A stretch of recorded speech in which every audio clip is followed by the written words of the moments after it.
4,000 police वाले तैनात किए गए हैं ग्वालियर में आपको पकड़ने के लिए, और आप ग्वालियर पहुंच पाएंगे? मैं कोई डॉन हूँ? माहौल तो ऐसा ही बना है, रात को बच्चों के स्कूल बंद करा दिए गए। मैं कोई माफिया? मैं कोई जो है वो कौन सी एक यहाँ वो है एक संस्था जिससे डी कंपनी उसका हाईकमान हूँ क्या? नहीं, मैं एक सामाजिक कार्यकर्ता हूँ और कमजोर शोषित मजलूम की आवाज उठाने के लिए जाता हूँ। आजादी संघर्ष करो, 25 तारीख को आजादी संघर्ष करो। तो मैंने आपने प्रदेश ने देश ने हर व्यक्ति ने देखा, कोई भी समाज जब अपने पैरों पे खड़ा होने का प्रयास करता है उसको कई तरह की परेशानियों से गुजरना पड़ता है। गुर्जर समाज के साथ आज ये अन्याय हो रहा है, दलित समाज के लोगों ने बहुत पहले से अन्याय को सहा। बिल्कुल। जब वो अपनी ताकत बनाने के लिए एकजुट होने के लिए निकले, उनके साथ तमाम तरह के जुल्म हुए, झंडा लगाने पे भी उनके साथ मारपीट हुई। ये विद्रोह क्रांति पैदा करता है और क्रांति से परिवर्तन होता है। आज जो हालात हैं उस हालातों पे हमें गौर करना चाहिए कि इतनी बड़ी घटना कैसे घटी, इतने लोग जेल क्यों गए, और जिस तरह से मीडिया में छपा मुझे सबसे तकलीफ दे हुआ। मैं जानता हूं कि पुलिस सरकार के सारे पे गलत कर सकती है, लेकिन दिसंबर को मास्टरमाइंड बना देना, उसके ऊपर ये आरोप लगा देना कि फंडिंग हुई है। अगर आप कोई आरोप लगा रहे तो उसको साबित भी करो, और अगर आप साबित नहीं कर सकते तो किसी के इशारे पे अगर आप ये करोगे तो फिर मैं आपसे कहना चाहता हूँ कि ये आप अपनी ड्यूटी के साथ भी धोखा कर रहे हो। तो मैंने आज वही बातें रखी, मकरंद, दिसंबर, एक हमारे प्रत्याशी जो दिमनी में, मुझे दिमनी इसलिए याद हुआ कि वहाँ से एक कैबिनेट मिनिस्टर लड़ने सेंटर के, और हमारे जो प्रत्याशी थे वहाँ से अनिल गुजर जो पार्षद थे वो आए भी नहीं, उस दिन तबियत खराब गई, उन पर झूठा मुकदमा लगा, उनको जेल भेज दिया।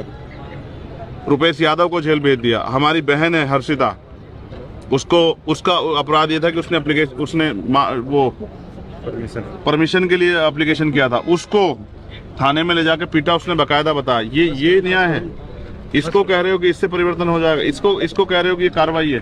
कार्रवाई के नाम पे दमन जो है हम किसी भी कीमत पर नहीं सहेंगे। हम पढ़े लिखे लोग हैं और हम अपने अधिकारों का प्रयोग करना जानते हैं। तो एसपी कलेक्टर जो है वो यहाँ पर ही आ गए, हम आपको आगे जाने नहीं दे रहे हैं, तो आप जाएंगे? देखो, फिर मैं आपसे कह रहा हूँ, वैसे भी मैं आजाद हूँ। तो अगर बात जाने की होती, अगर मेरे कंधों पर जिम्मेदारी नहीं होती, तो आप जानते हैं मैं कितने लोग लेके आता है। बिल्कुल बिल्कुल। और मैंने अभी तक इस विषय पे एक अपील नहीं की। अगर मैं अपील करता, आपको लगता है कि पुलिस रोक लेती? नहीं। मेरा अंतिम उद्देश्य यह है कि लोगों की मदद, इसलिए मैं यहाँ कम संख्या में आया। आगरा हमारी राजधानी है, मैं वहाँ से चाहता 1000-2000 गाड़ी वहाँ से ले आता। धौलपुर ये राजस्थान का बॉर्डर पड़ता, मैं चाहता यहीं से बहुत सारे लोग इकट्ठा कर लेता, मगर मैंने किसी को नहीं बताया। अभी धौलपुर के लोग यहाँ, इनको पता नहीं कैसे लगा, तो ये यहाँ से भाग के चले आए।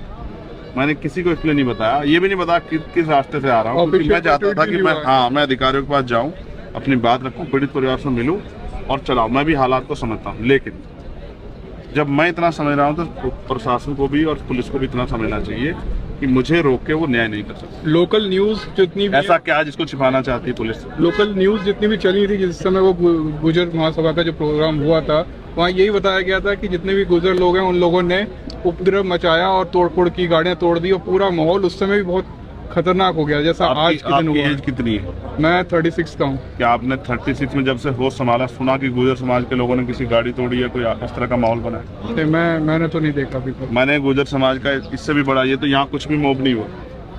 मैंने सहारनपुर का मॉब देखा, 2.5-3-4 लाख लोग इकट्ठा हुए, 20-30 किलोमीटर तक, जहाँ तक देखो आदमी। मेरा गृह जिला।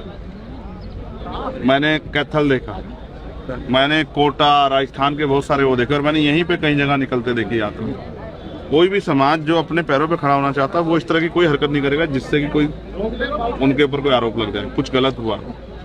कहीं कोई ऐसी कड़ी जुड़ती है जिस कड़ी ने सब चीजें खराब की।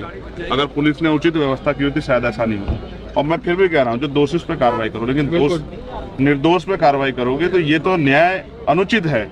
उसके साथ साथ ये समाज में आक्रोश पैदा करता है। क्या हम कमजोर है?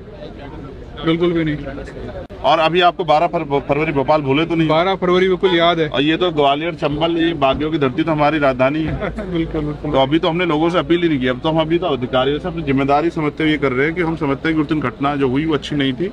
इसलिए हम ये चाहते हैं कि प्रशासन और पुलिस हमारी बात को सुने और न्यायोचित कार्रवाई का आश्वासन दे और करे, और जो परिवार है उनके दुख तकलीफ हम सुन पाए। अगर सोचो आपके घर में तकलीफ है, आप मेरे पास चल के आओगे, मैं आपके यहाँ जाऊँ। एक भाई होने के नाते, एक बेटा होने के नाते, समाज का एक बच्चा होने के नाते मेरी जिम्मेदारी बनती है कि उनके दुख तकलीफ सुनने के लिए जाऊँ। बिल्कुल तो इसलिए मैं वहाँ जाना चाहता हूँ, अदरवाइज वो भी यहाँ आ जाएंगे, बिल्कुल। लेकिन वो संतुष्टि नहीं होगी जो मुझे वहाँ जाके उनके दुख बांटने में मतलब आज हम वहाँ पर जाकर रहेंगे और हम भी नहीं रहेंगे तो उनकी जेल में रहेंगे।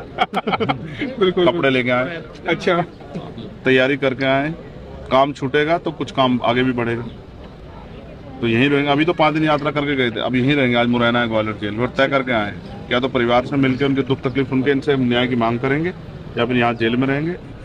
और अभी तो मैं समझता हूँ इतनी लंबी लंबी जेलें काटी हैं कि इन जेलों का कोई मतलब ही नहीं। ये छोटी मोटी घटनाएं हैं।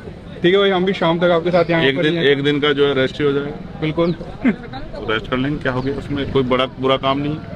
रेस्ट सबको करना चाहिए। मशीन भी अगर काम करती रहेगी, रेस्ट नहीं करेगी तो मशीन खराब हो जाएगी। तो आज हो सकता है आज रेस्ट के मूड में आज हम यहाँ पर देखते हैं आज क्या क्रांति- क्या क्या होता है, क्या क्या घटना होता आज क्रांति नहीं कर रहे हैं, आज रेस्ट कर। है। रेस्ट कल कर रहे हैं तो इतनी बवाल हो गया है। 4000 लोग वहाँ इंतजार कर रहे हैं ग्वालियर में आपका। तो वो मुझे देख तो लें, यही दिक्कत है। वो मुझे देख लें तो ये बेहतर होगा। उनके मन में कितनी पीड़ा होगी मुझे देख भी नहीं पाए। बिल्कुल, सोचो जिसकी वो सुबह से जिसके लिए रात से व्यवस्था में इंतजार वो कर खड़े रहे हैं। हैं, हाँ, रात से इंतजार कर रहे हैं। देख भी ना पाए। आप कहीं जाओ और किसी शादी में दूल्हे को देख ना पाओ तो कैसा महसूस होगा आपको बताओ। तो कम से कम मुझे देखे तो सही। बिल्कुल भाई, ठीक है, तो जाएंगे, उनके परिवारों से मिलेंगे और यहाँ के जिम्मेदार अधिकारी से उम्मीद करेंगे कि वो न्याय करें। बिल्कुल बिल्कुल भाई, हम भी इंतजार करते हैं आज क्या होता है, हम भी अब देखते हैं। अब